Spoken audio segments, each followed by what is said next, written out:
that but video. the concept of that video was to do two things, right, Will? And I think you mastered that one, was to talk about not only the property, but also talk about the city as well. But then also you brought up killer hornets. Yeah. Is that so? The reason you brought up what the relevancy of today's things that are happening, you said because of algorithms?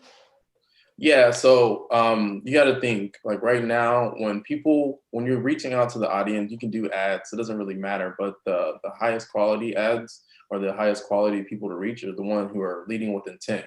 And those are people who are going directly into the search engine and they're like, hey, how do I find a house? How do I buy a house? What are some steps of being able to find the best house in the Bay Area, So it's kind of like getting in front of those particular people in the audience and then delivering that information for them. Right, exactly. So that's exactly what you did here. But then also too, not only the video in regards to what you did, but where you put it, right? So this one you put on YouTube, right?